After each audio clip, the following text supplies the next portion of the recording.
Adrénaline. Définition, effet d'une montée. Montée d'adrénaline, piqûre d'adrénaline, des termes que l'on emploie souvent mais sans savoir toujours ce qu'est l'adrénaline.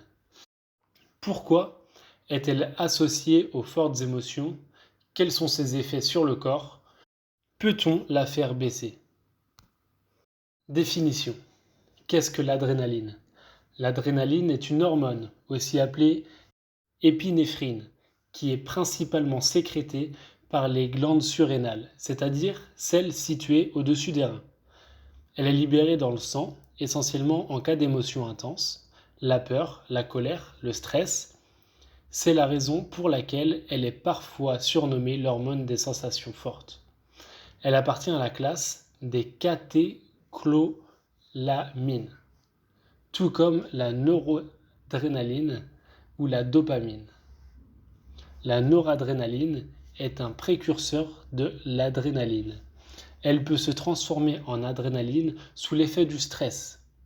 Elle agit de façon assez similaire à l'adrénaline, mais sur des récepteurs cellulaires différents, explique le docteur Monique Quillard, médecin généraliste. Elle joue également un rôle sur les neurotransmetteurs dans le système nerveux central en permettant le passage des informations d'une cellule nerveuse à une autre de manière aussi rapide que brève. La sécrétion. En cas de situation stressante, notre cerveau envoie directement un message à l'hypothalamus, qui est une glande située au cœur de notre cerveau.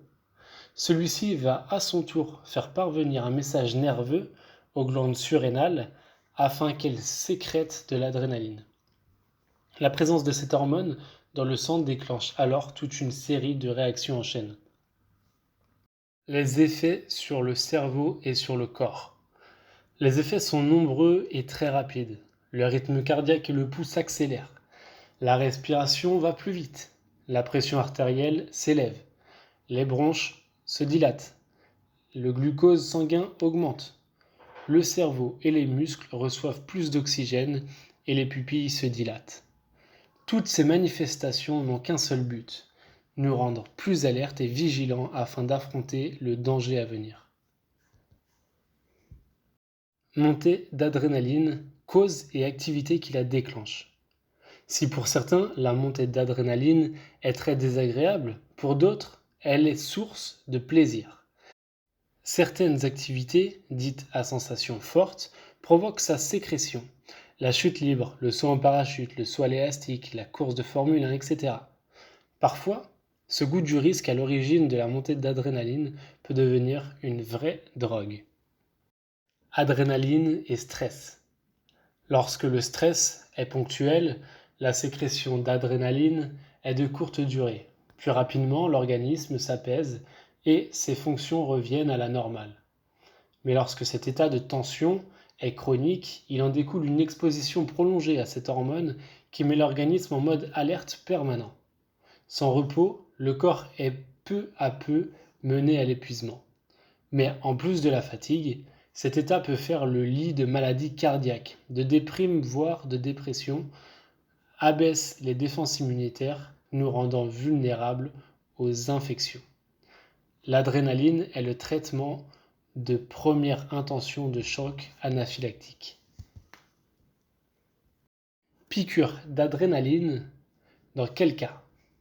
Fabriquée de manière synthétique, elle fait partie de l'arsenal thérapeutique des services d'urgence. L'adrénaline représente le traitement de première intention du choc anaphylactique, une réaction sévère et allergène et de l'arrêt cardio-respiratoire, explique Dr Quillard. Elle peut aussi être administrée en auto-injection dès les premiers symptômes ressentis par le patient. Celui-ci s'administre le produit prédosé à l'aide d'une seringue à usage unique disponible sur prescription médicale. Elle est également utilisée en pneumologie pour lutter contre les crises d'asthme graves. Comment faire baisser l'adrénaline? Si la sécrétion d'adrénaline est un bon message d'alerte, lorsqu'elle est fréquente, elle peut conduire l'organisme à s'épuiser. Dès lors, il est bon d'apprendre à contrôler ses émotions pour limiter ces montées hormonales. Pour cela, voici quelques activités qui seront salvatrices. La pratique d'une activité physique, en particulier celles qui peuvent vous défouler. La relaxation, comme la sophrologie. La cohérence cardiaque ou la méditation. Voir plus souvent des membres de votre famille ou des amis vous apaisera. Prendre soin de votre sommeil en limitant la prise d'alcool et d'aliments gras le soir. Cette vidéo touche à sa fin. J'espère qu'elle vous a plu. Si vous avez des questions, des termes que vous n'avez pas compris, une situation personnelle à me faire partager, n'hésitez pas à me le faire partager en commentaire. J'y répondrai très certainement dans la journée. Et donc si cette vidéo vous a plu, merci beaucoup pour le pouce bleu. Abonnez-vous et à très vite pour de nouveaux sujets en vidéo, sport et santé. Bonne journée!